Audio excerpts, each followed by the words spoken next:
Before we move into the market, I want to get your thoughts on the inflation numbers. A bit of a surprise to you, at least to Cowry Asset Management. I think you were expecting a higher number. Some were expecting a number within the range of 12.7, which it came out at.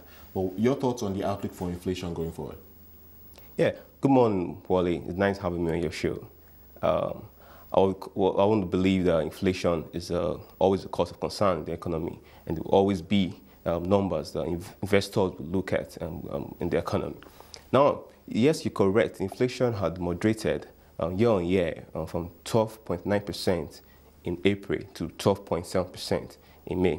However, inflation increased on a month-to-month basis of 0.7%. On inflation, we won't take a cautionary stance. That's because, as you rightly said, we expected inflation to have increased. We remain upbeat on inflation, given the following reasons. First, if you remember the January effect, by that I mean the partial removal of subsidy on petroleum products, that has already changed and increased the price levels in the economy. We've seen you were expecting that impact should be more than what we're seeing so far. Yeah, exactly. Because we've seen an impact. That increased transportation costs, which has led to an increase in distribution costs for businesses, and that translates into higher cost of their goods and services. And if you take, for instance, if you look at the northern part where agric business is predominant, and you want to look at cost of conveying those agricultural produce from the northern part of the country to the southern and the western part of the country, there's already an increase in transportation costs, which would affect the food prices of those commodities. Now, going forward, you remember, you recall this this month, the federal government has already reviewed the electricity tariff in the economy.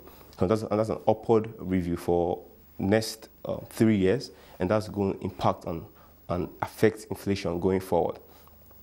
Thirdly, we've seen the government saying that from July 1st, which is next month, it's going to be wheat flour is going to attract a levy of 65%, and which would effectively going to bring it to 100% duty.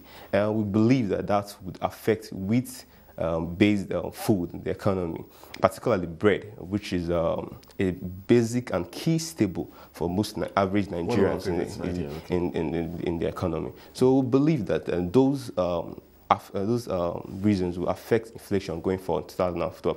Then again, if you look at the Nigerian budget, the budget as it is still relatively expansionary. The government, though it says it's trying to reduce spending in the economy, but we still see the recurrent expenditure still high, and that's going to impact on upward movement or an increase in inflation in 2012. All right, anyway, let's move back to the markets now. I mentioned earlier it was up 26 base, more or less 0.25% yesterday. But your thoughts on the outlook? It's been topsy-turvy for the last few sessions, trading within a fairly narrow range. After we saw the markets react to results, we saw it up almost 10%. Now it's down to just about 2%. Your thoughts on where the market goes from here? Yeah, Wole, you're very correct. The market returned to the green territory yesterday. We saw an increase of about 26 basis points yesterday, and that put a halt to the bear run that was witnessed in the market from Thursday last week to yesterday until Monday. My outlook for the market still remains bullish in the medium to long term. Yes, the market will continue to witness a mix of bargain hunting and also sell pressure for the short term. You're going to see a situation, or we're going to see periods where the market would gain and short-term investors will cash in on these gains, and that would make the market drop points.